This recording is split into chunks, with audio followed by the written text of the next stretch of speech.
Hi friends. ఈరోజు మనం discuss చేసుకునే topic very interesting topic. Session 8 మనం డిస్కస్ చేస్తున్నాము టాపిక్. ఇందులో వచ్చేసి recall petition for warrant or non bailable warrant under section 72 of BNSS. So, ఇప్పుడు కొన్ని సందర్భాల్లో ఏమవుతుంది అంటే కోర్ట్‌లో నీకు నాన్ బెయిలబుల్ వారెంట్ ఇష్యూ అయింది. లేదంటే బెయిలబుల్ వారెంట్ ఇష్యూ అయింది అని సందర్భాలు మనం వింటూ ఉంటాం. సో, కొన్ని సందర్భాల్లో ఏమవుతుంది అంటే అక్యూజ్డ్‌కి డేట్స్ తెలియకపోవడం వల్ల, లేదు అంటే కాల్ వర్క్‌లో వాళ్ళ పేరు సరిగ్గా వినకపోవడం వల్ల, లేదంటే కొన్ని సందర్భాల్లో హెల్త్ బాగుండకపోవడం వల్ల, కొన్ని సందర్భాల్లో వాళ్ళకి కుదరకపోవడం, కావాలి అని నెగ్లెక్ట్ చేయడం, అలా చేయడం వల్ల sometimes actually they will miss the court dates. Okay. పేచీ డేట్స్ అనేది మిస్ అవుతూ ఉంటారు. అప్పుడు ఫ్రీక్వెంట్‌గా ఒక 2, 3 టైమ్స్ కోర్ట్‌కి అక్యూజ్డ్ ద పర్సన్ అటెండ్ కాలేని పక్షంలో కోర్ట్ వారు ఏం చేస్తున్నారు? సీరియస్ యాక్షన్ తీసుకోవడానికి నాన్ బెయిలబుల్ వారెంట్ అనేది ఇష్యూ చేస్తారు. ఓకేనా? It is nothing but it is arrest warrant. Okay. So, ఆ బెయిల్ వారెంట్ ఇష్యూ చేసిన అప్పటి నుంచి ఎప్పుడైతే ఇష్యూ చేసినప్పటి నుంచి పోలీస్ వాళ్ళకు రైట్స్ ఉంటాయన్నమాట. ఓకే. అక్యూజ్డ్‌ని ఎప్పుడైనా అరెస్ట్ చేసి జ్యుడిషియల్ రిమాండ్‌లోకి తీసుకుంటారు. సో, ఎన్‌బిడబ్ల్యూ అనేది okay. It is a serious matter. So, ఒకవేళ మీరు పేచీకి గాని అటెండ్ అవ్వకపోతే automatically they will detain you. Okay. వాళ్ళు డిటైన్ చేస్తారు. ఎవరిని? అక్యూజ్డ్‌ని. ఓకేనా? అక్యూజ్డ్ అనే వాళ్ళని రిమాండ్‌కి పంపడం గాని, లేదంటే ఇమ్మీడియేట్‌గా అరెస్ట్ చేయడం గాని కొన్ని సందర్భాలనేది ఉంటాయి. సో, అప్పుడు being an advocate what you have to do? Okay. ఎప్పుడైతే క్లయింట్స్ అనేవాళ్ళు ఇప్పుడు మనకు క్రిటికల్ సిట్యుయేషన్‌లో ఉన్నప్పుడు హరీబరీలో ఉరికొస్తుంటారు మన దగ్గరికి. ఓకేనే. నార్మల్ సిట్యుయేషన్‌లో రారు వాళ్ళు. ఎప్పుడైనా నెక్ ఆఫ్ ద మూమెంట్ వచ్చినప్పుడే then they will come and ah, they will ah, they will take help from you. So, being a junior advocate what you can do here? Okay. ఇక్కడ మీరేం చేయగలుగుతారు అంటే మీకు ఇమ్మీడియేట్‌గా రీకాల్ పిటిషన్ అనేది ఏసి, okay. ఇమ్మీడియేట్‌గా బెయిల్ అనేది క్యాన్సిల్ చేసి, యాజ్ యూజువల్‌గా రెగ్యులర్ కేస్ అనేటట్టు చేయొచ్చు. ఓకే. సో, కొన్ని సందర్భాల్లో ఏంటి అంటే వాళ్ళకు రెస్పెక్టివ్ వాళ్ళ అడ్వొకేట్ అనేవాళ్ళు ఉండరు. అడ్వొకేట్ అనేవాళ్ళు లేనప్పుడు ఏం చేస్తారు? వారంట్ ఇష్యూ అయినప్పుడు వాళ్ళు సొంతగా అయితే చేసుకోలేరు కాబట్టి, సో, అడ్వొకేట్‌గా అప్రోచ్ అవుతారు. సో, జూనియర్ అడ్వొకేట్ ఏమవుతారు? ఒకవేళ ఈ ప్రాసెస్ అనేది తెలియకపోవడం వల్ల, వేరే అడ్వొకేట్ యొక్క హెల్ప్ తీసుకోనా, లేదంటే వేరే అడ్వొకేట్ దగ్గరికి క్లయింట్ తీసుకెళ్ళి, వాళ్ళ క్లయింట్‌ని సబ్మిట్ చేస్తారు. ఓకే. అన్ని సందర్భాల్లో మీరేమవుతున్నారు? మీకొచ్చిన కేస్‌ని మీరు లూజ్ అవుతుంది. ఓకే. మీకొచ్చిన కేసెస్‌ని మీరు తీసుకొని యుటిలైజేషన్ చేసుకుంటే, మీకు రెవెన్యూ అనేది జనరేట్ అవుతుంది.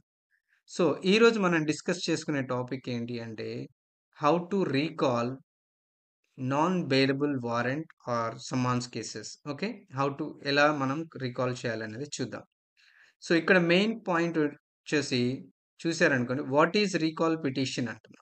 Okay. What is a recall petition and what are the sections available under BNSS and what is the inherent power of court and okay. What is recall petition అంటే it is directly notifies recall petition అంటే ఏంటి అని. And what are the sections available under BNSS అంటే recall చేయాలి అంటే ఏ section వాడతాము అనేది అడుగుతాం. What is inherent powers of the court అంటే కోర్టుకుండే ఆహ్, అత్యా అత్యద్భుతమైన పవర్స్ ఏమున్నాయి? ఇన్హెరిటెంట్ పవర్స్ ఏమున్నాయి అనేది చూస్తాం. And when to file a recall petition for NBW. Okay. మీరు రీకాల్ పిటిషన్ అనేది ఎప్పుడు ఫైల్ చేసుకోవచ్చు? దానికేమైనా పర్టిక్యులర్ లిమిటేషన్ ఏమైనా ఉందా? Okay. And wear should I file a petition? ఎక్కడ మీరు ఈ రీకాల్ పిటిషన్ అనేది ఎక్కడ, ఏ సందర్భాల్లో ఫైల్ చేసుకోవచ్చు? అండ్ కోర్ట్ హియరింగ్ అంటే ఏంటి? Okay. And important consideration. Okay. కొన్ని కంప్లీట్ కన్సిడరేషన్స్ ఏమైనా ఉన్నాయా? ఓకే. చూద్దాం. అదేవిధంగా అడిషనల్ స్ట్రాటజిక్ వైల్ ఫైలింగ్ ఏ రీకాల్ పిటిషన్. ఓకే. కొన్ని సందర్భాల్లో, ప్రత్యేక సందర్భాల్లో మనం ఏం చేయాలి? క్లయింట్‌ని సేవ్ చేయాలి అన్నప్పుడు ప్రత్యేక సందర్భాల్లో మనము చేసే ప్లాన్స్, స్ట్రాటజీస్ అనేది ఎలా ఉండాలి అనే దాని గురించి డిస్కస్ చేద్దాం. And what to do if recall petition is denied? కొన్ని సందర్భాల్లో రీకాల్ పిటిషన్ అనేది యాక్సెప్ట్ చేయరు. రిజెక్ట్ చేసినప్పుడు మనం ఏం చేయాలి? And check list before filing a NBW recall petition. Okay. Recall petition file చేసేటప్పుడు మనకు ఫర్దర్‌గా ఏమేం డాక్యుమెంట్స్ ఉండాలి అనే దాని గురించి మనం డిస్కస్ చేస్తాం. Okay. Coming to the elaborated discussion వచ్చేసి what is recall petition? Okay. Recall petition అంటే ఏంటి అంటే to request the court to recall, cancel a warrant, especially a non-bailable warrant that has been issued against the accused. Okay. Recall petition ఏంటి అంటే కొన్ని సందర్భాల్లో non bailable warrant issue చేసినప్పుడు వాటిని accused అనేవాళ్ళు ఫిజికల్‌గా కోర్ట్‌లో ప్రెజెంట్ అయ్యి, ఓకే. నా మీద ఒక అరెస్ట్ వారెంట్ ఇష్యూ చేసింది. సో, నాకు కొన్ని సందర్భాల్లో తెలియలేదు. లేకపోతే నాకేదైనా హెల్త్ ప్రాబ్లమ్ ఉంది. సో, కొన్ని కొన్ని సిట్యుయేషన్‌లో నేను అటెండ్ అవ్వలేదు. కాబట్టి మీరు రీకాల్ అనేది అలో చేసి నా మీద ఉన్న వారెంట్ అనేది ఎత్తివేయాలి, క్యాన్సిల్ చేయండి అని మనం కోర్ట్‌కి అభ్యర్థించే పత్రమే రీకాల్ పిటిషన్ అన్నమాట. What are the sections available under BNSS? Okay. బిఎన్ఎస్ఎస్‌లో చూస్తే section 722 of BNSS and 73 BNSS sections ప్రకారము మనము ఫైల్ చేసుకోవచ్చనమాట. అదే మనం క్రిమినల్ ప్రొసీజర్ సీఆర్‌పీసీ చూస్తే దిస్ ఈజ్ ఓల్డ్ 70 క్లాస్ 2 ప్రకారము మనం ఫైల్ చేస్తాం. A warrant of arrest remains in force until it is executed or cancelled. Okay. ఎప్పుడైతే ఈ ఫార్మ్ మీరు ఎగ్జిక్యూట్ చేస్తారో till the time execution complete అయ్యేంత వరకి మీకిది అరెస్ట్ వారెంట్ అనేది స్టిల్ అలైవ్ ఉంటుంది. ఓకే. ఒకవేళ ఇది అలో అయితేనేమో then you the accused can come out from the warrant. And if it is not allowed means then it will be critical. They may be arrest or they may be take the custody under police. Okay. Judicial custody గాని police custody గాని తీసుకుంటారు. And what is inherent power of court? Even if not explicitly stated, the trial court or magistrate retain power to recall the warrant to prevent misuse or miscarriage of justice. So, ఇక్కడ ప్రత్యేకమైన అధికారాలనేది మెజిస్ట్రేట్‌కి ఉంటున్నాయి. So, ఆ magistrate ఏం చేశారు, మీరు ఒకవేళ మీ యొక్క ఇష్యూని పొలైట్‌గా మీరు కోర్ట్ వారికి చెప్పుకుంటే, వాళ్ళ యొక్క ప్రత్యేకమైన పవర్‌ని ఉపయోగించి, వాళ్ళు ఇష్యూ చేసిన నాన్ బెయిలబుల్ వారెంట్‌ని క్యాన్సెల్ చేసే అవకాశం అనేది ఉంటుందన్నమాట. When to file a recall petition for NBW. Okay. NBW యొక్క పిటిషన్ ఎప్పుడు ఫైల్ చేయాలి అంటే NBW is issued due to non appearance of the accused. Okay. NBW అనేది ఎప్పుడు ఇష్యూ అవుతుంది? మీరు కోర్ట్ వాయిదాలు అటెండ్ కాకపోతే అక్యూజ్డ్‌కి ఎన్‌బి‌డబ్ల్యూ ఇష్యూ వస్తుంది. అదే విధంగా accused is now willing to appear voluntarily. Okay. ఎప్పుడైతే ఒకవేళ ఎన్‌బి‌డబ్ల్యూ ఇష్యూ అయినంక ఓకే. ఆ విషయం తెలిసినంక అక్యూజ్డ్ అనేవాడు తను సొంతంగా కోర్ట్‌లోకొచ్చి నేను ఇప్పటి నుంచి వస్తున్నాను అని చెప్పేసి నివేదించుకునే ఒక సందర్భం వస్తుంది. And the accused was absent for a valid reason. So, accused అనేవాడు ఎందుకు అటెండ్ అవ్వలేదు అనేది that is the situation. Where it might be a medical situation or it may be travel situation or health issues. There may be so many things it will happen. And risk of arrest and custody if warrant is executed. ఒకవేళ risk అనేది ఉంటుంది. Okay. ఒకవేళ warrant అనేది execute అయిందనుకోండి, మీరు recall petition అనేది ఎయ్యలేదనుకోండి, వెంటనే మీరు మళ్ళీ పోలీస్ కస్టడీ అండర్ కస్టడీలోకెళ్ళాల్సొస్తుంది. సో, అప్పుడు మళ్ళీ మీరు ఇంకా ఫర్దర్ ప్రాసెస్ అనేది చేయాలి. And it will take a time and also it will ah, take some money also. Okay. And also limitation గురించి మాట్లాడితే, లిమిటేషన్ ఏమన్నా ఉంటాయా అంటే, no fixed statutory limitation. But it should be filed promptly after knowledge of the warrant. Okay. And delay must be explained with valid reason. So, దీనికి limitation అనేది ఏమీ ఉండదు. Okay. ఎప్పుడైతే వారెంట్ ఇష్యూ అయిన సందర్భం నుంచి మళ్ళీ నెక్స్ట్ డేట్ వచ్చే లోపు మీరు దీన్ని చేసుకుంటే మంచిది. Okay. As early as possible. Okay. ఆ రోజే కోర్టు నెక్స్ట్ డేట్ ఎప్పుడుందో ఆ రోజే పోయి చేయాలని ఏం లేదు. ఓకే. సింపుల్‌గా మీరేం జేయొచ్చు, whenever they came that day only in the morning itself.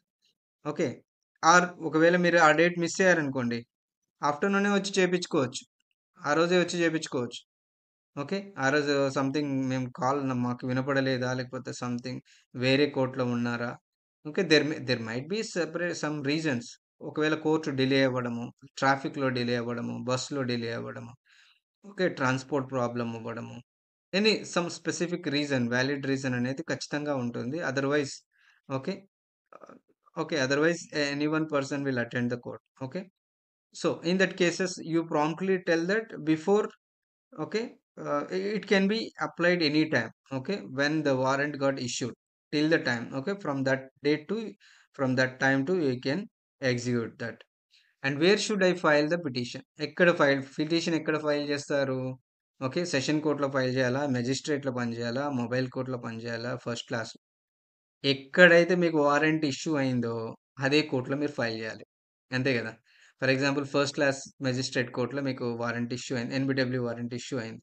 లేదంటే ఇన్ ద ఫ్యామిలీ కోర్ట్‌లో మీకు వారెంట్ ఇష్యూ అయింది. లేదంటే మొబైల్ కోర్ట్‌లో మీకు వారెంట్ ఇష్యూ అయింది అంటే, anyway you come to know where it will happen. The court already you come to know the name of the court.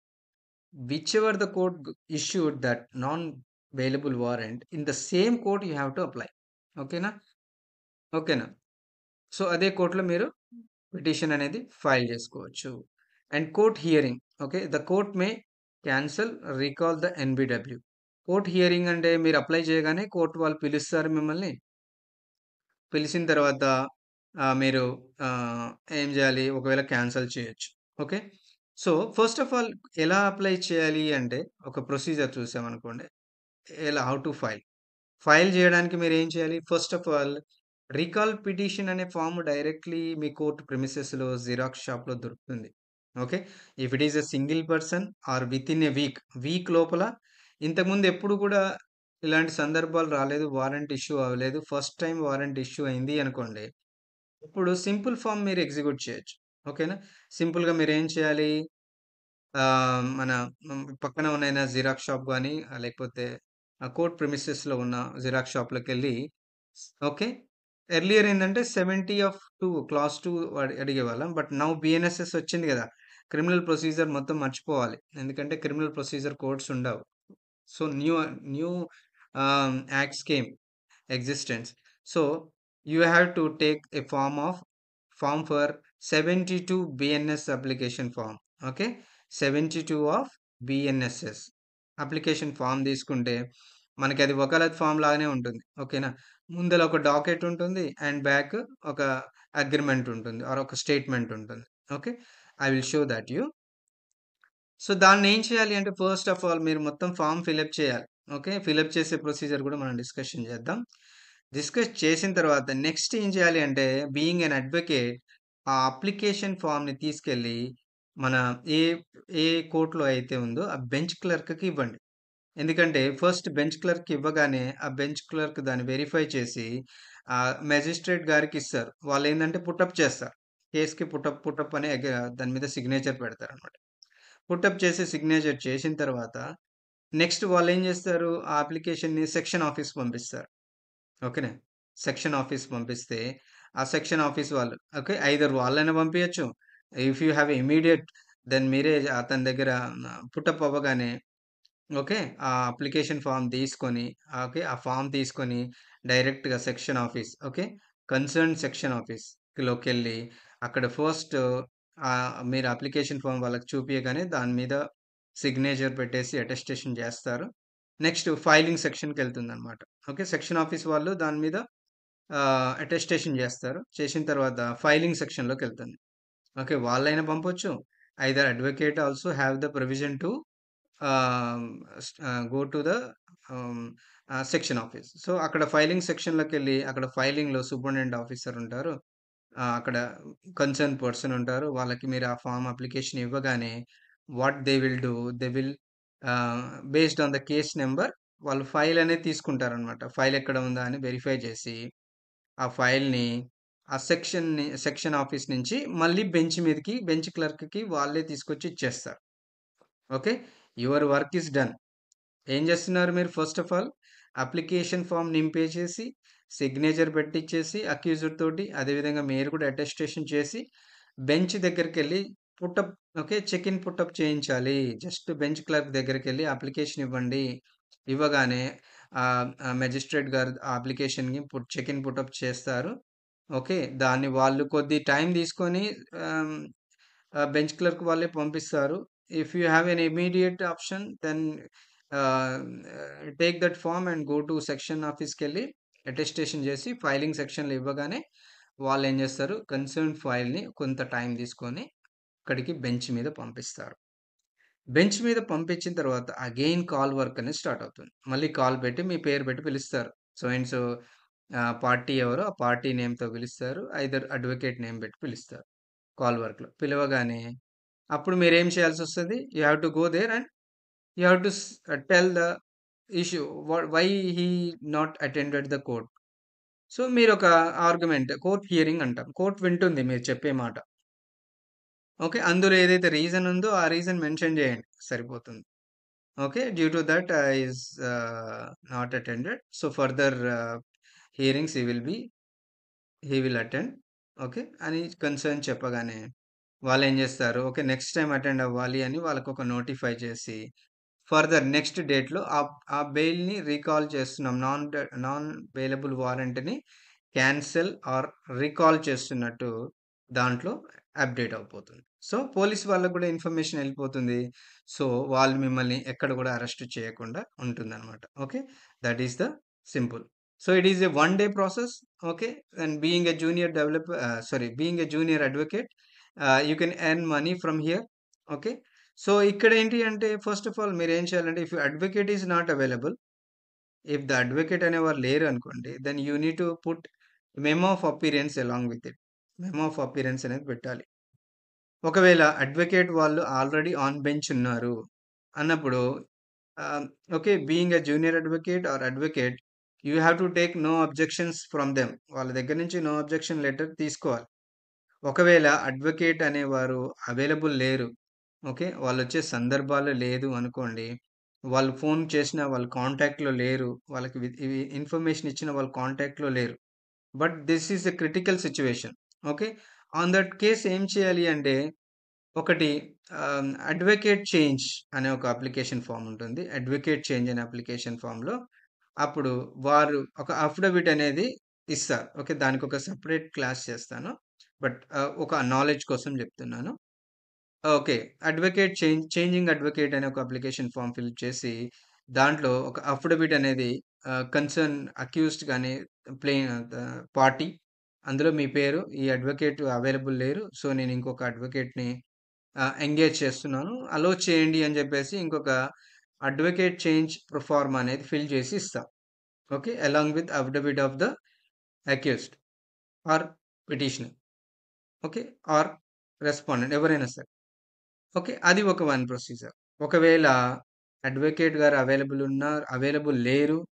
ఓకేనా? And he is not willing to give objection అనేది లేదు కొన్ని సందర్భాల్లో court అలో చేయదనమాట. ఒకవేళ మీరు ఆ విధంగా పిటిషన్ పెట్టిన సందర్భాల్లో కూడా court no actually according to the bar association ప్రకారము it is already one person is already recorded. Advocate is got recorded. So, you have to take no objections from them. Then only I will approve you అన్నారనుకోండి in that case. అప్పుడేం చేస్తాము? మన party అనేది మంచిగా జైల్‌లో కస్టడీలోకెళ్ళిపోవాల్సొస్తది. So, another provision ఏముంది అంటే, if advocate is also not available and court is also not allowing you as a junior advocate, అప్పుడేం చేయాలి అంటే party in person. Okay. Filed by మనం డాకెట్‌లో ఏం చేస్తాం? Filed by party in person అని పెట్టేసి, ఆ పార్టీ ఇన్ పర్సన్ అనేది అతనితో పాటు మనం చేసి, మనం అడ్వకేట్‌గా ప్రెజెంట్ అవ్వచ్చు. అండ్ అడ్వకేట్ సిగ్నేచర్ కూడా మనం మెన్షన్ చేయొచ్చు. Party in person filed by party in person అని డాకెట్ మీద రాస్తే and party in person basis మీద అతని వారెంట్ అనేది రీకాల్ చేసే అవకాశం ఉంటుంది. Okay. So, there is certain situations you have to confront. ఓకేనా? మీ క్లయింట్‌ని మీరు నీ దగ్గరకొచ్చిన క్లయింట్‌కి నీ మీద పాజిటివ్ ఫీడ్‌బ్యాక్ రావాలి అంటే then you have to follow some uh, some options. You have to take some decision and you have to opt some action items తీసుకొని మీరు క్లయింట్‌కి సేవ్ చేసుకోవచ్చు. అండ్ నెక్స్ట్ వచ్చేసి ఇంపార్టెంట్ కన్సిడరేషన్ చూసామనుకోండి. What are the important consideration? Accused presence is crucial. Okay. కన్సిడరేషన్‌లోనే first ఏందంటే accused ఉండాలి. ఎందుకంటే ఫైల్ అనేది బెంచ్ మీదకెళ్ళిన తర్వాత మళ్ళీ రీకాల్‌గా పిలుస్తారు. పిలవగానే that time he should present whenever magistrate ask reason and they also able to tell the reason. Okay. Accused కూడా చెప్పాలి. ఒకవేళ అక్యూజ్డ్‌ని డైరెక్ట్ అడిగితే ఎందుకు రాలేదమ్ము అనంటే, వాళ్ళు కూడా చెప్పుకునేటట్టు మీరు వాళ్ళని కౌన్సిల్ చేయాలి. చెప్పాలి. Okay. Most courts require the accused to physically present when the filing the recall. Okay.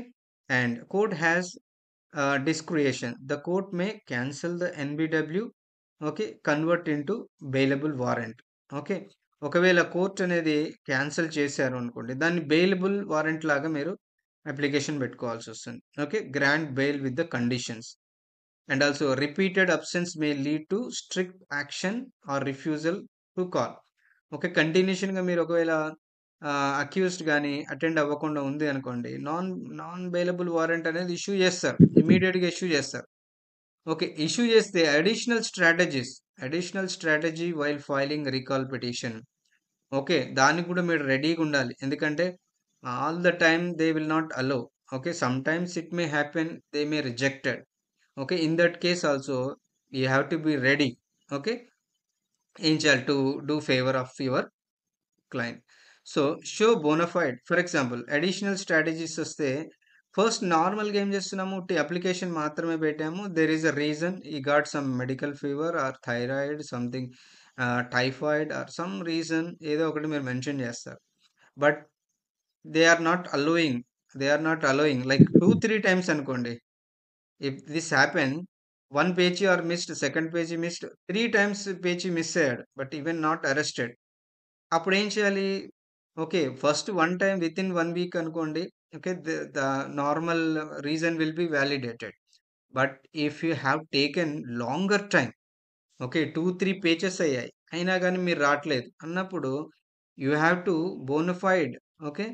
Okay. Show bona fide conduct. ఎందుకు అంటే రీజన్ అది మీరు ప్రూఫ్ రీజన్ పెట్టాల్సొస్తుంది. Court consider good faith seriously in your petition.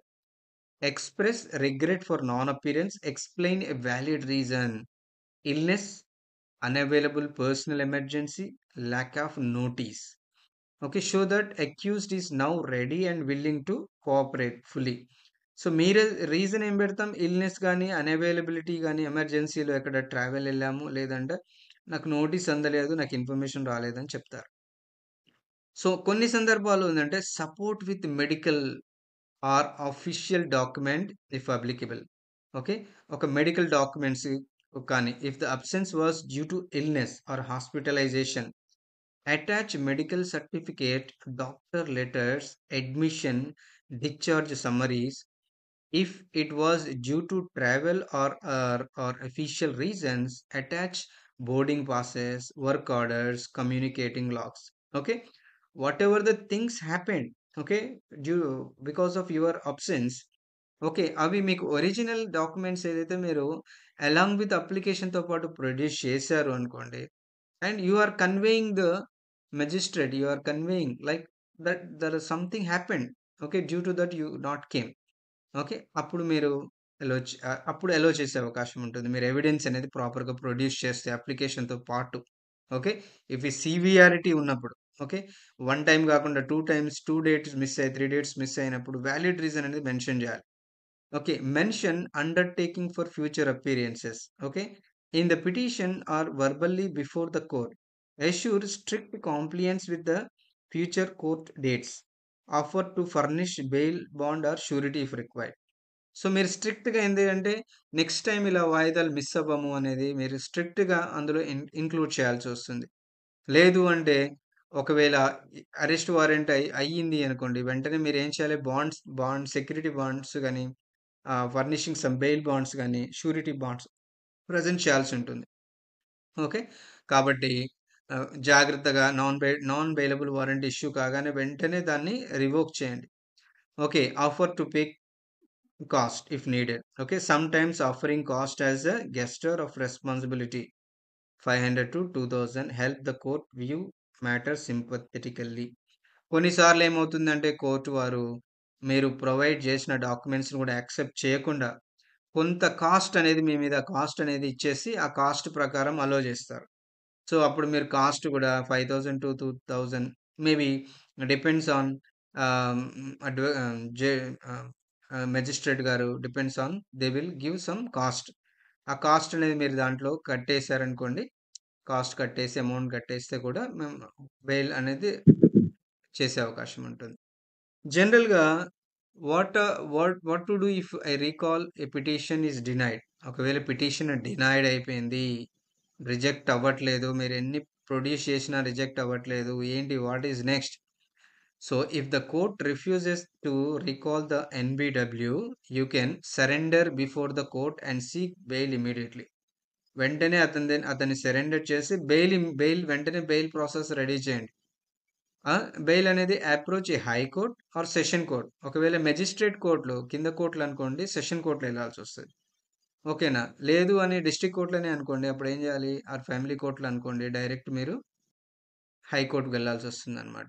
ఓకేనా? So, under revision section. So, వెంటనే revision petition 439 BNSS regular bail అనేది similar to 439 CrPC అండి. So, check list before filing NBW recall petition file చేసేటప్పుడు drafted petition with correct section 72 and affidavit stating reason for absence, document supporting absence, accused ready to appear in person, advocate prepared a argue on fact loss, undertaking of the future appearance. Okay, ఇవి కంప్లీట్గా check లిస్ట్లో ఈ documents మీరు attach చేయాల్సి ఉంటుంది ఒకవేళ warrant అనేది issue అయినప్పుడు. ఓకేనా? So these are the things.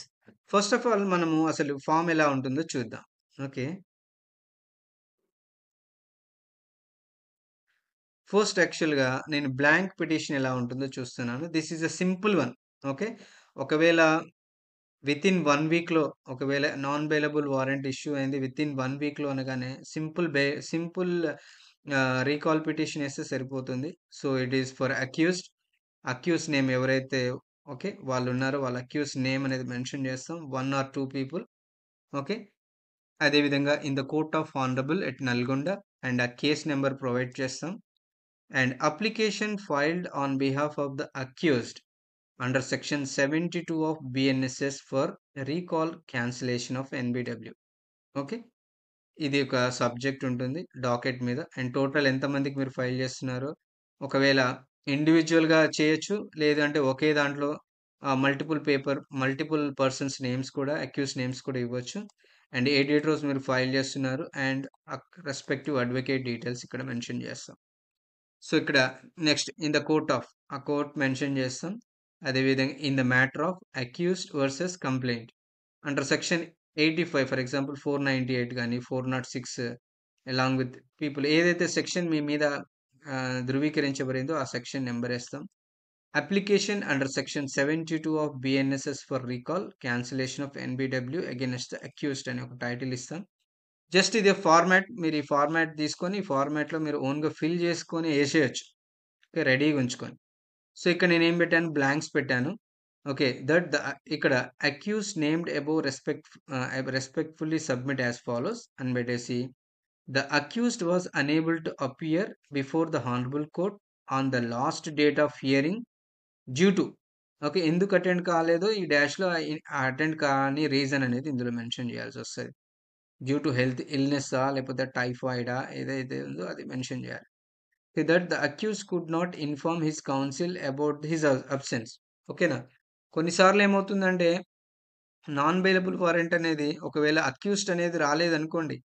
అప్పుడేం చేయాలి అక్యూజ్డ్ మీకు రాని సందర్భాల్లో వెంటనే మీ అడ్వకేట్‌కి ఫోన్ చేసి వెంటనే అబ్సెంట్ పిటిషన్ ఏపియాలి. ఓకేనా? మనం అబ్సెంట్ పిటిషన్ గురించి ఆల్రెడీ డిస్కస్ చేసాం కదా! అబ్సెంట్ పిటిషన్ రెడీగా పెట్టుకొని వెంటనే so and so reason mention చేసి అబ్సెంట్ పిటిషన్ మీరేస్తే నెక్స్ట్ అడ్జర్న్‌మెంట్ ఒస్తుంది. నెక్స్ట్ డేట్ ఒస్తుంది. ఒకవేళ advocate as well as accused ఇద్దరు అటెండ్ కాని పక్షంలో ఒకవేళ రిప్రజెంటేషన్ అనేది ప్రాపర్‌గా ఇవ్వని పక్షంలో ఎన్‌బిడబ్ల్యూ వారెంట్ అనేది ఇష్యూ చేసే అవకాశం ఉంటుంది. సో, అందులో ఏం మెన్షన్ జేయాలి? మనం అడ్వొకేట్ కూడా నేను కన్సల్ట్ అయినా బట్ అన్‌ఫార్చునేట్‌లీ మేము కలవలేకపోయాను. ఇన్ఫర్మేషన్ ఇవ్వలేకపోయాను అని చెప్పి చెప్తాం. Okay. That this honourable court please to issue non bailable warrant of arrest against accused on the said date. Okay. దానివల్ల నాన్ బెయిలబుల్ వారెంట్ అనేది ఇష్యూ చేశారు కోర్ట్ వారు. So that absence of accused was neither wilful nor deliberate but was caused solely due to aforesaid circumstance. Okay. ఇది కావాలని చేసింది కాదు. Negligence కాదు. ఇది అనుకోకుండా కొన్ని సందర్భాల్లో అయింది అని చెప్పి మనం మెన్షన్ చేయాలి. That the accused respectfully undertake not to maintain absent before this honorable court any future date hearing. Okay. Future డేట్‌లో మళ్ళీ ఇలాంటి అబ్సెంట్స్ కావు అని మెన్షన్ చేస్తున్నాం.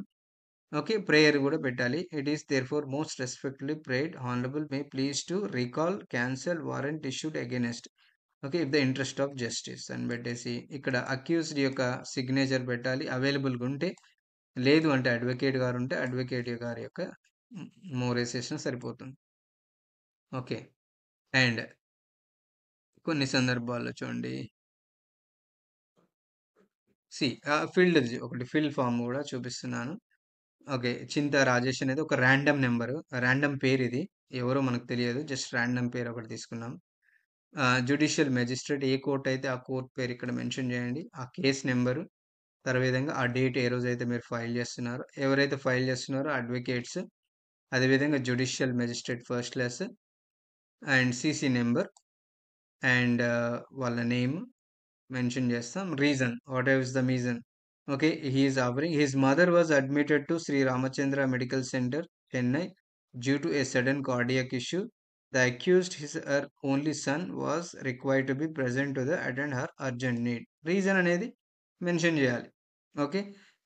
కౌన్సిల్‌ని his counsel about his absence as the advocate telephone was not functional during the relevant period and alternate contact could not be established. Okay. ఒక reason. Next ఒకవేళ మీరు ఏదైనా ప్రాపర్ డాక్యుమెంట్స్ అనేది యాడ్ చేస్తున్నామనుకోండి. ఇందులో a copy of impatient admission record is mother proof. ఏదైనా proof కూడా మీరు ఇందులో డైరెక్ట్ ప్రూఫ్ మెన్షన్ చేసి అటాచ్ చేసి ఇవ్వొచ్చనమాట. ఒకవేళ ఇన్ కేస్ మీరు ఫ్రెష్ అడ్వకేట్ అనుకోండి. ఫ్రెష్ అడ్వకేట్ అనగానే అప్పుడు ఏం చేస్తాం, దీంతో పాటు మెమో ఆఫ్ అపియరెన్స్ కూడా మీరు అటాచ్ చేసేయాలి. ఒకవేళ మెమో ఆఫ్ అపియరెన్స్ లేదు అనుకోండి, ఒకవేళ అడ్వకేట్ చేంజ్ అనుకోండి, అడ్వకేట్ చేంజ్ పిటిషన్ ఎయ్యాలి అలాంగ్ విత్. అండ్ ఒకవేళ అది కూడా పాసిబుల్ కాలేదు అనుకోండి, ఫైల్డ్ బై. ఓకే. ఇక్కడ సింపుల్ ఫైల్డ్ బై అని పెట్టేసి okay. Okay. Filed by in person or party in person.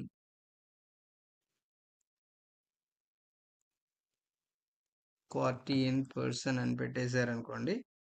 Party in person అని పెట్టేస్తే ఏమవుతుంది, పార్టీ కూడా ఏసుకోవచ్చనమాట. సో, మీరు సేమ్ మ్యాటర్ అంతా సేమ్ ఉంటుంది. పార్టీ ఇన్ పర్సన్ పెట్టి అలౌ చేయొచ్చు. ఎందుకంటే ఆల్రెడీ క్రిటికల్ సిట్యుయేషన్ గదా! Otherwise okay. అదర్‌వైజ్ వాళ్ళది అరెస్ట్ అయ్యే అవకాశం ఉంటుంది. ఓకే. అండ్ ఇంకోటి ఫార్మల్‌గా ఇంకొక వి2 వెర్షన్ ఇక్కడ ఇస్తున్నాను. So, same person okay. Judicial magistrate under section total 1 okay. Advocate name same case. Petition under section 72 of the Bharatiya Nagarik Suraksha Sanhita for recall summons or warrant issued against okay. Summons గాని, warrant గాని issue అయితే సమాన్స్ అనేది మీకు తెలుసు కదా! సమాన్స్ అనేది మనం ఆల్రెడీ డిస్కస్ చేసాము. గ్రీవియన్స్ తక్కువగా ఉన్నది. నాన్ కాగ్నైజబుల్ అఫెన్స్‌కి సమాన్స్ ఉంటాయి. కాగ్నైజబుల్ అంటే గ్రీవియన్స్ హర్ట్ ఎక్కువ ఉన్నదానికి, క్రూరత్వం ఎక్కువుంది, ఇంజ్యూరీ ఎక్కువుంది అన్న వాటికి మాత్రం వారెంట్ కేసెస్ అంటాం. ఓకే. ఇందులో కూడా మనం మెన్షన్ చేయొచ్చు. So, the petitioner has been arrayed and accused the above mentioned case warrant issued by the honorable court. Okay, the order issuing the mechanical passed without proper application of mind. The complaint lack of prima facie case or ingredient of the alleged offense. Summons cases ఏంటంటే summons issue అయినా గానీ వాళ్ళు రాలేదనుకోండి. ఓకేనా? Okay. Non grievance అంటే తక్కువ శిక్ష 1 year లోపు ఉండే వాటికి, 1 ఇయర్ పనిష్మెంట్ ఉండే వాటికి సమాన్స్ కేసెస్ అంటాం అనుకున్నాం గదా! ఇంతకుముందు. సో, అలాంటి వాటికి మనకి సమాన్స్ ఇష్యూ చేసి మనం అటెండ్ కాకపోతే వారెంట్ ఇష్యూ కాగానే సో, మీరు రీజన్ మెన్షన్ చేయాలి. ఓకే. అందులో ఫ్యాక్ట్స్ లేవు. ప్రైమా ఫేసి అనేది ఎవిడెన్స్ అనేది లేదు. నా పేరు ప్రాపర్‌గా లేదు అని చెప్పేసి అదేవిధంగా మీకేదైనా రిఫరెన్స్ కేసెస్ ఉన్నా మెన్షన్ చేయొచ్చు. That is issuance of process is serious step and such power must be exercised only upon judicial satisfaction, legal scrutiny. Refer Pepsi Foods Limited and special judicial magistrate. Okay. So, ఈ citation గూడా మనకివ్వచ్చు. And if accepted true that the complaint, even if accepted as a true, does not disclose offense against the petitioner. Okay, the petitioner has been falsely implicated and has no role in the transaction. Okay, that the petitioner was not provided with the appropriate hearing. Okay, so ఈ విధంగా మీరు points mention చేసి and ప్రేయర్లో ఏం చేస్తాం, in view of foregoing, the petitioner most respectfully prays that Honorable Court may please to recall the summon or warrant issued against the petitioner and drop the proceeding against the petitioner అని ఇక్కడ reason mention చేసి మనం submit చేస్తాం. Okay. కొన్ని సందర్భాల్లో ఏమవుతుంది, maximum చాలా వరకి సందర్భాల్లో మెజిస్ట్రేట్ వారు మీకు ఫేవరే చేస్తారు. అంత సీరియస్ ఏం తీసుకోరు చాలా సందర్భాల్లో. But in the worst cases మీకు సిట్యుయేషన్ వరస్ట్‌గా ఉందనుకోండి. అప్పుడు ఏం చేస్తాం? ఏదో ఒకటి మనం ట్రబుల్ అనేది ఫేస్ చేయాల్సొస్తది. ఓకే. వెంటనే ట్రబుల్ ఫేస్ చేయగానే ఏం చేస్తాం? అరెస్ట్ చేయమంటారు. అరెస్ట్ చేయమనగానే తీసుకెళ్ళి వాడిని డిటైన్ చేశారనుకోండి. అప్పుడు ప్రాబ్లమ్ అవుతుంది గదా! ఓకే. మీ మీద ఉన్న ఇంప్రెషన్ గూడా పోతుంది బీయింగ్ యాన్ అడ్వొకేట్. సో, ఇమ్మీడియేట్‌గా మీరేం చేయాలి అంటే, ఒకవేళ మీకు ఆల్రెడీ అర్థమైపోతది. If it is not allowing, if it is in case of it is get rejected, what I have to do? ఇమ్మీడియేట్‌గా మెజిస్ట్రేట్ కోర్ట్ నుంచి మీరేం జేయాలి? అక్కడ ఆర్డర్ మీరు తీసేసుకొని సెషన్ కోర్ట్‌లో మీరు ఫైల్ జేయాలి. ఓకే. సెషన్ కోర్ట్‌లో అంటే డిస్ట్రిక్ట్ కోర్ట్‌లో ఫైల్ జేయాలి. ఏం ఫైల్ జేయాలి చూడండి. In the court of district and session judge. Petition under section 439 of BNSS. Read with the Article 227 of the Constitution of India against the order date passed by the learned magistrate. Okay. ఇక్కడ details మన advocate details ఇచ్చి ఇక్కడ matter రాస్తాం. In the court of honourable district session judge. Okay. Criminal revision petition file చేసుకుంటాం in the matter of okay petitioner and complainer. And ఇక్కడ కూడా subject title పెట్టేసి ఇక్కడ most respectfully that the petitioner was arraigned as a accused case number ఎక్కడ pending before learned magistrate కోర్టులో ఎక్కడైతే pending అయిందో ఆ కోర్టు యొక్క డీటెయిల్స్ ఇస్తాం. That the petitioner had filed a petition under section 72 of BNSS for recall of the Samman warrant on ground of okay prima facie case. Okay. ఆ prima facie కేసులో కూడా మేము ఆల్రెడీ డీటెయిల్స్ అన్ని produce చేసాము. Even the learned magistrate order date okay ఆ petition అనేది rejected చేశారు with the petition without appreciating the legal factual position without assigning the proper reason and that the said order arbitrary or mechanical and contrary settle lay down and the citation okay Sunil Bharti Mittal versus అని ఇలా కొన్ని citation లో మీకు ఉంటాయి. That the issuance of process without sufficient ground cause grave prejudice to the petitioner and violation of Article 14 and 21 article అనేది violation అవుతుందన్నమాట. That the petitioner is left with no alternative or efficiency remedy but invoke the revisional jurisdiction of the honorable court. Okay, the petitioner is left with no alternative. Okay. వాళ్ళకి ఏమి option ఇంకో option ఏం లేదు. Only the session కోర్ట్‌ని approach చేయడం లేదంటే హైకోర్ట్‌ని approach చేయడం తప్ప. Okay. ఇక్కడ నేను హైకోర్ట్ అండ్ రెండిటికి కామన్‌గా రాస్తాము. ఒకవేళ మీరు హైకోర్ట్‌లో ప్రొడ్యూస్ చేయాలి అంటే like name of the district court or high court అయితే హైకోర్ట్ అని మెన్షన్ చేయాలి. If it is district in case of district court means only that district court పెడితే సరిపోతుంది. సో, చేసి మనం pray in view of the above most respectfully prayed honourable court may please set aside impugned order. Okay. దాన్ని ఆర్డర్‌ని set aside చేయమంటాం. Recall process issued against the petitioner. Recall అడుగుతున్నాం. అదేవిధంగా pass any order honourable court deem to fit. Okay. అదేవిధంగా order చేయమని అంటాం based on. So, ఇక్కడ మనం చేసేటప్పుడు ఏం చేయాలి అంటే certified copies of the order ఏదైతే ఆర్డర్ ఉన్నాయో ఆర్డర్ సర్టిఫైడ్ కాపీస్ తీసుకోవాలి ఇమ్మీడియేట్‌గా. And copy of original complaint or summon copy FIR copy గానీ, సమాన్స్ వచ్చిన కాపీస్ గానీ, కంప్లెయింట్ కాపీ గానీ అటాచ్ చేయాలి. And recall petition okay. మీరు ఏదైతే రీకాల్ పిటిషన్ ఇచ్చారనుకోండి అది కూడా ఒక రికార్డ్ సర్టిఫైడ్ కాపీ చేయండి. Supporting case laws okay. ఏదైనా సైటేషన్స్ ఇన్ ఫేవరబుల్ ఎవరికైనా సైటేషన్స్ ఆన్ ద బేసిస్ వచ్చినాయనుకోండి, ఆ సైటేషన్స్ యొక్క కాపీస్ కూడా పెట్టాలి. అదే విధంగా అఫిడవిట్. ఓకే. పర్సనల్ అఫిడవిట్ కూడా మనం ఒక అఫిడవిట్ టాపిక్ వచ్చినప్పుడు డిస్కస్ చేద్దాం. So, affidavit also you have to produce. Okay. Affidavit కూడా ప్రొడ్యూస్ చేసి, మీరు ఏం జేయాలి ఫస్ట్ ఏదైనా ఇది ఫైలింగ్ జేయాలి అంటే ప్రొసీజర్ మనం ఆల్రెడీ డిస్కస్ చేసుకున్నాం. ఏం జేయాలి మీరంతా ఫైల్ అంతా ఫైల్‌లో డాకెట్ అండ్ ఈ విధంగా vakalat form or memo of appearance ఏసినప్పుడు వెల్ఫేర్ టికెట్ ఒకటి పెట్టాలి. ఓకే. వెల్ఫేర్ రూ. 100 వెల్ఫేర్ ఇప్పుడు 250గా చేంజ్ అయినట్టుంది. 250 ఆర్ రూ. 100 వెల్ఫేర్ టికెట్ పెట్టాలి. అదే విధంగా అక్యూజ్డ్ ఎంతమందున్నారో వాళ్ళకి ఒక్కొక్కరికి రూ. 2 స్టిక్కర్ ఆర్ రూ. 1 స్టాంప్ అనేది పెట్టాల్సొస్తుంది. రెవెన్యూ స్టాంప్స్ అంటే బయట దొరికే స్టాంప్స్ కాదు. కోర్ట్‌లో గూడా సెపరేట్ స్టాంప్స్ ఉంటాయి. Court stamps. ఆ కోర్ట్ స్టాంప్స్ పెట్టాలి. 1 అక్యూజ్డ్ ఫర్ 1 పిటిషన్ కాపీ మీద పెట్టాలి. ఓకేనా? ఒకవేళ ఇద్దరికనుకోండి, ఇద్దరికి సెపరేట్‌గా పెట్టాల్సొస్తుంది. 2 అటాచ్ చేయాలి. డాకెట్స్ ఉన్నాయా? మెమో ఆఫ్ అపియరెన్స్ ఏసారా? ఏదేస్తున్నారు మీరు మెమో ఆఫ్ అపియరెన్స్ ఏస్తున్నారా? లేదంటే అడ్వకేట్ చేంజ్ ఇప్పుడు ఒకవేళ సెషన్ కోర్ట్‌లో ఏసినప్పుడు it will become a new case. Okay. అది గుర్తుపెట్టుకోండి. ఒకవేళ కేసనేది స్టేజ్‌ని బట్టి గాదు. ఇప్పుడు ఒక కేసు ఒక మెజిస్ట్రేట్ కోర్ట్‌లో ఫైల్ అయిందనుకోండి. Only that advocate belongs to only that court. But if it is filed in another court, then you will become another advocate. So no need to worry about the no objection or something like that. No need to worry about it. Okay. Memo of appearance or otherwise vakalat Nama గాని ఏదో ఒకటి file చేయండి. Okay. Based on that the criminality and as if it is not criminal, if it is um, mm, ఒక civil dispute లో కూడా ఒకవేళ some cases instances ఇలా వచ్చాయనుకోండి you can file anything. But బేసికల్ గా ఈ వారెంట్స్ అనేది క్రిమినల్ కేసెస్ లోనే ఎక్కువగా చూస్తుంటాం మనము. ఓకేనా? Okay. There is a provision. So మీరేం చేయాలి అంతా సెటప్ అంతా రెడీ చేసుకోండి. మొత్తం సెట్ అంతా రెడీ చేసుకొని జస్ట్ బెంచ్‌లోకెళ్ళి బెంచ్ క్లర్క్‌కి రిక్వెస్ట్ చేసి ఆ ఫైల్ ఇవ్వండి.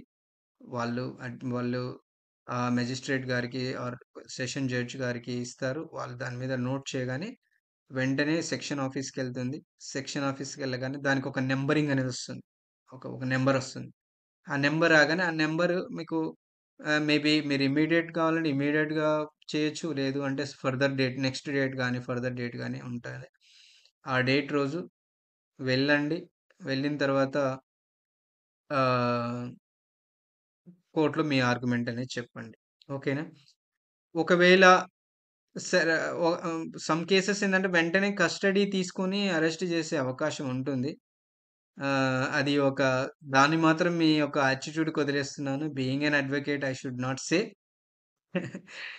Anyway you can understand what I am trying to say. But I should not say that because being advocate I strictly support for the court proceedings నేను support చేయాలి. Advocates support చేయాలి. ఎందుకంటే like ఇప్పుడు advocate గారు లేరనుకోండి వెంటనే మనము దాన్ని initiate తీసుకోవడం అది కరెక్ట్ పద్ధతి కాదు. ఎందుకంటే వేరే వాళ్ళు మన అడ్వకేట్ మనది కాదని కేసెస్ వేరే వాళ్ళు మన కేసుని తీసుకుంటే మనకు కూడా బాధ అవుతుంది కదా! సో అందుకోసమే ఒకవేళ if they are not they are not ready అన్నప్పుడు దెన్ ఆ అడ్వకేట్ గారికి కాల్ చేయండి. జరిగిన విషయం చెప్పండి. వాళ్ళొక పర్మిషన్ తీసుకోండి. అడ్వకేట్ గారు పర్మిషన్ ఇస్తే మీరు అప్రోచ్ అవ్వచ్చు. లేదంటే పర్మిషన్ ఇవ్వలేదు. క్రిటికల్ సిట్యుయేషన్ ఉంది అనుకోండి. అప్పుడు మాత్రము ఇన్ పర్సన్ అనేది వేయండి. ఓకేనా? మాక్సిమం డిఫరెన్సెస్ అనేది క్రియేట్ అవ్వకుండా కోర్ట్‌లో ఓకే. వేరే ఇతర అడ్వకేట్‌లను డిఫరెన్సెస్ అనేది క్రియేట్ చేసుకోకుండా స్మూత్‌గా హ్యాండిల్ చేసుకుంటే చాలా మంచిది. అదే విధంగా ఆర్గ్యుమెంట్ గూడా ఒకవేళ మేజిస్ట్రేట్ గారితో మీరు ఆర్గ్యుమెంట్ చేసేటప్పుడు గూడా పొలైట్‌గా ఆర్గ్యుమెంట్ చేయండి. రిక్వెస్ట్ మేనర్‌గా ఆర్గ్యుమెంట్ చేయండి. ప్రాపర్ ఎవిడెన్స్ ఏదైతే ఉన్నాయో వాటిని కంప్లీట్‌గా మీ ఎవిడెన్సెస్‌ని షోకేస్ చేయండి. చెప్పండి. ఓకే. ఆర్గ్యుమెంట్స్ అనేది పొలైట్‌గా మంచిగా అర్థమయ్యేలాగా చెప్పండి. రిక్వెస్ట్ మేనర్‌లో చెప్తే maximum they will accept. Okay. And then you will be benefited to your మీ క్లయింట్‌కి మీరు బెనిఫిట్ చేసే అవకాశం ఉంటుంది. ఓకేనా? Yeah! Yeah! This is the class for today. Okay. మళ్ళీ నెక్స్ట్ క్లాస్‌లో మళ్ళీ కలుద్దాం. బాయ్.